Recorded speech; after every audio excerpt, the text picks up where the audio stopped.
അത്ഭുതങ്ങൾ തീർന്നിട്ടില്ല, അടയാളങ്ങൾ തീർന്നിട്ടില്ല കാലത്തിൽ ഈ ലോകത്തിൽ.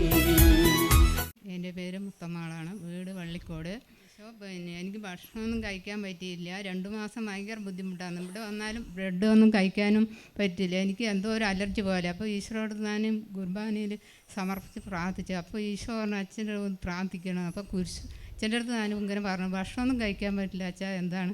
അപ്പോൾ മോള് നീ കുരിശ് വരച്ച് ഭക്ഷണം കഴിക്കുക പറഞ്ഞു. ഞാൻ അതേപോലെ ഈശോയെ നിൻ്റെ തിരുരക്തം എൻ്റെ വയറ്റിൽ ഒഴുക്കണമേ എന്ന് ഞാൻ വീട്ടിൽ ഈ കെട്ടുകൾ മാതാവിൻ്റെ അടുത്ത് സമർപ്പിച്ച് ഇങ്ങനെ എപ്പോഴും ഞാൻ പ്രാർത്ഥിക്കും.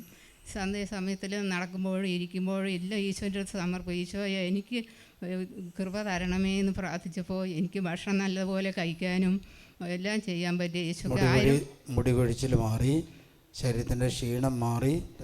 രണ്ടാമത്തെ സാക്ഷ്യം, എൻ്റെ മകനെ ജോലി ഇന്ന് മരുമകൾക്ക് ടീച്ചറാണ്. അപ്പോൾ അവൾ കൂടെ ചെന്നൈയിൽ പോയി 2 ആളും. അപ്പോൾ ഒരാഴ്ച അവൻ വെറുതെ ഇരുന്നു. അപ്പോൾ ഞാൻ ഈശോയോട് പറഞ്ഞു ഈശോയെ അവന് എന്തെങ്കിലും ഒരു ജോലി കിട്ടണമേ പ്രാർത്ഥിച്ചു. അവൻ സ്കൂളിൽ ഡ്രൈവറെ ജോലി കിട്ടി. ഈശോയ്ക്ക് 1000 ഡ്രൈവിംഗ് ജോലി കിട്ടി. ചെന്നൈയിലാണ് ഇരിക്കുന്നത്, എപ്പോഴെങ്കിലും വീട്ടിലേക്ക് വരുള്ളൂ. അതുകൊണ്ട് ദൈവത്തിന് 1000 നന്ദി. എന്ത് ചോദിച്ചാലും ദൈവം എനിക്ക് കൃപ തരുന്നത് നന്ദി പറയുന്നു. മാതാവിന് എത്ര പറഞ്ഞാലും എനിക്ക് നന്ദി പറയാനുള്ള മകൻ ഒരു കാറ് വാങ്ങണം പറഞ്ഞാൽ മകൻ കാറും വാങ്ങാനുള്ള കൃപ വന്നു. ഈശോയെ നന്ദി. ചോദിച്ചു കാറ് വാങ്ങാൻ കൃപ വന്നു. എന്നും വീട്ടിൽ വരാൻ വേണ്ടി പ്രാർത്ഥിക്കണ്ട, ജോലി ചെയ്യട്ടെ അല്ലേ?